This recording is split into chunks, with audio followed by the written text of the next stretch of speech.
नमस्कार मंडळी, मी अश्विनी मिरची किचनमध्ये आपले खूप खूप स्वागत आहे। आज आपण करणार आहोत पाण्यातला ठेचा आणि ज्वारीची भाकरी। ठेचा करताना आपण नेहमी मिरची भाजतो, तेलात परततो, पण आज ठेचा करताना मिरची भाजायचीही नाही की तेलात परतायची नाही, चक्क पाण्यातला ठेचा करणार आहोत। पाण्यातला ठेचा कसा करायचा हे पाहण्यासाठी व्हिडिओ कुठेही स्किप न करता शेवटपर्यंत पहा। गरम कढईमध्ये 1 ग्लास पाणी ॲड करून घ्यायचे आहे। 15 ते 20 ओली लाल मिरची 2 वेळा स्वच्छ पाण्याने धुवून घेतली। ओल्या लाल मिरचीचे देठ काढून मिरचीचे 2 तुकडे करून घ्यायचे। पाण्याला उकळी आल्यानंतर त्यात कट केलेली लाल मिरची ॲड करायची आहे। मिरची शिजताना कढईवर झाकण ठेवून मिरची शिजवून घ्यायची। कढईवर झाकण ठेवल्यामुळे मिरची तर लवकर शिजतेच, त्याचबरोबर मिरचीचा तिखट वास घरभर पसरत नाही, तिखट मिरचीचा घाट होत नाही। तुमच्या आवडीनुसार तिखट मिरची किंवा पोपटी लाल मिरची जी कमी तिखट असते ती वापरू शकता। मिरची शिजताना गॅसची फ्लेम मीडियम ठेवायची आहे। मिरचीतले पाणी आटेपर्यंत मिरची शिजवून घ्यायची आहे। मिरची शिजायला आणि त्यातले पाणी आटायला 15 ते 20 मिनिटं लागतात। कढईचे बूड जाड आहे की पातळ यावर मिरची शिजण्याचा वेळ कमी जास्त होऊ शकतो। मिरची शिजताना 2 ते 3 वेळा चेक करत राहायचे आहे, पाणी आटले आहे की नाही।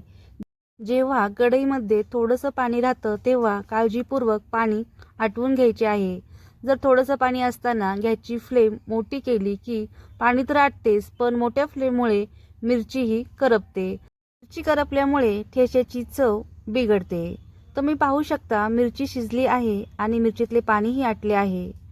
मिरची आपण 2 तुकडे करून शिजवल्यामुळे मिरची छान आतपर्यंत शिजते व मिरचीतल्या बियाही छान अशा शिजतात। मिरची थंड करून घ्यायची आहे। मिरची थंड झाल्यावर खलबत्त्यामध्ये शिजलेली लाल मिरची ॲड करायची।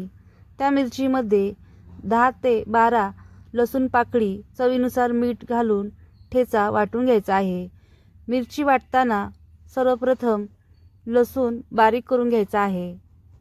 मी तिखट लाल मिरची घेतली आहे, मला झणझणीत लाल ठेचा करायचा आहे। तुम्ही देखील तिखट मिरची घेतली आहे, पण खूप असा झणझणीत ठेचा नको असल्यास शिजलेली लाल मिरची आहे त्यातील अर्ध्या मिरचीमधील बिया काढून टाकायच्या आहे। शिजलेली मिरची दाबून त्यातील बी इझी काढू शकतो। अर्ध्या मिरचीतील बिया काढून टाकल्यामुळे ठेचा खूप झणझणीत होत नाही। ठेचा खलबत्त्यात छान असा वाटून घ्यायचा आहे। सुरुवातीला मिरची आपण जेव्हा वाटतो तेव्हा मिरची मोठार वाटली जाते व त्यात सर्व अशा बिया दिसतात। थोडा वेळ मिरची वाटल्यानंतर बियाही सर्व बारीक होतात। पाण्यातला ठेचा करताना ओली लाल मिरची वापरायची आहे, ती नसल्यास तुम्ही हिरवी मिरची वापरू शकता। हा पाण्यातला ठेचा खूपच चविष्ट आणि रुचकर लागतो। ठेचा खलबत्त्यातच करायचा आहे। खलबत्त्यात ठेचा केल्यामुळे ठेच्याची चव अजून वाढते। खलबत्त्यात ठेचा वाटल्यामुळे ठेच्याला एक वेगळीच प्रकारचे टेक्स्चर येते, त्यामुळे खलबत्त्याचा ठेचा खूपच चविष्ट लागतो। तुमच्याकडे वेळही नसल्यास आणि खलबत्ताही नसल्यास ठेचा मिक्सरमध्येही वाटू शकतो। तुम्हाला माझी रेसिपी आवडल्यास चॅनलला लाईक, शेअर आणि सबस्क्राईब नक्की करा। तुम्ही सर्वांनी सर्व प्रकारचे ठेचे खाऊन पाहिले असेल, एकदा हा पाण्यातला ठेचा एकदा नक्की ट्राय करून पहा व याची चव तुम्हाला कशी वाटते हे कमेंटमध्ये नक्की सांगा।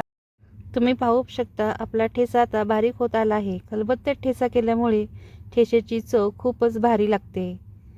ओल्या लाल मिरच्या पाण्यात शिजवल्यामुळे मिरचीचा उग्र वास पूर्ण निघून जातो। ओली लाल मिरची न भाजता न तेलात परतता पाण्यात शिजवून हा ठेचा खूपच चविष्ट होतो। आपला ठेचा आता तयार झाला आहे। लाल बुंद ठेच्यामध्ये 1 चमचा कच्चं गोडं तेल ॲड करायचे आहे व सर्व तेल ठेच्यामध्ये मिक्स करून हा ठेचा ज्वारीच्या भाकरीसोबत किंवा चपातीसोबत खाऊ शकता। हा ठेचा खूपच चविष्ट, रुचकर आणि तोंडाची चव वाढवणारा आहे। हा ठेचा तुम्ही एकदा नक्की ट्राय करून पहा। पाण्यातला ठेचा असून सुद्धा हा ठेचा फ्रीजमध्ये 8 दिवस व्यवस्थित छान असा टिकतो। त्याच्यासोबत ज्वारीची भाकरी करून घेऊया। एका परातीमध्ये ज्वारीचे पीठ घेऊन पिठामध्ये थोडं पाणी ॲड करून पिठाचा गोळा तयार करायचा आहे। पीठ हाताच्या तळव्याने छान असं मळून घ्यायचं आहे। पीठ छान मळलं की भाकरी चिरतही नाही व आपली भाकरी तुटतही नाही। अशा प्रकारे ज्वारीचे पीठ मळून घ्यायचे आहे. पीठ असे मळल्यामुळे पिठाला एक चिकटपणा निर्माण होतो. पिठाचा उंडा करून भाकरी ज्या साईजची करायची आहे त्याप्रमाणे पिठाचा उंडा तयार करून घ्यायचा आहे. परातीमध्ये कोरडं पीठ टाकून त्यावर पिठाचा गोळा ठेवून भाकरी थापून घ्यायची आहे.